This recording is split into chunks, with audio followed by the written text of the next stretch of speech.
recently saw this one in the supermarket and I thought I'd pick some up. I used to actually work for that mob, Farm Pride, and I knew they had powdered eggs.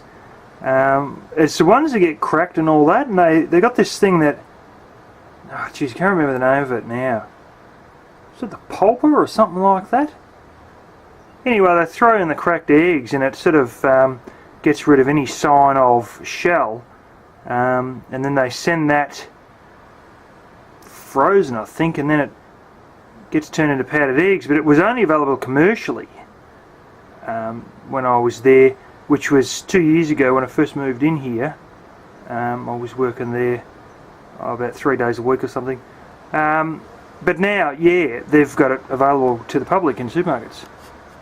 That's $6 and is equivalent to a dozen eggs. Usually a dozen eggs around here costs us like about $3.30 or something. We don't have subsidised farmers, and we pay a lot more for everything in general in Australia. Cars, food, everything. But we do have a high minimum wage. Yeah, basically you're just supposed to add water to the stuff, unless you're putting it in a recipe, and then you just add a bit of extra water in your cake mix or whatever.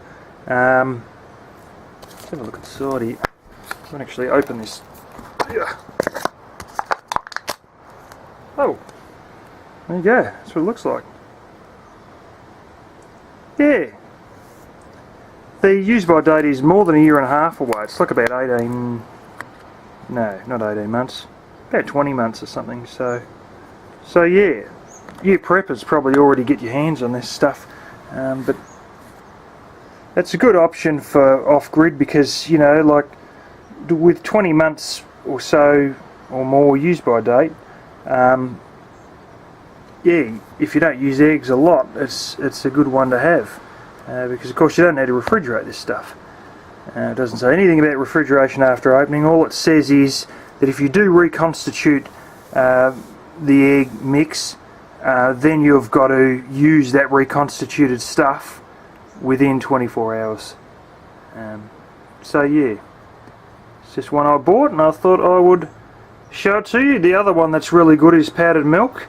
I'm lactose intolerant, so there's a particular kind of milk called A2, and I emailed them and all that on their webpage and asked them, is this going to be available in powdered milk? And they said absolutely, and just watch and wait and it'll be on the shelf sometime. So that'll be another one I'll be getting that's powdered, because I can't sort of handle normal milk.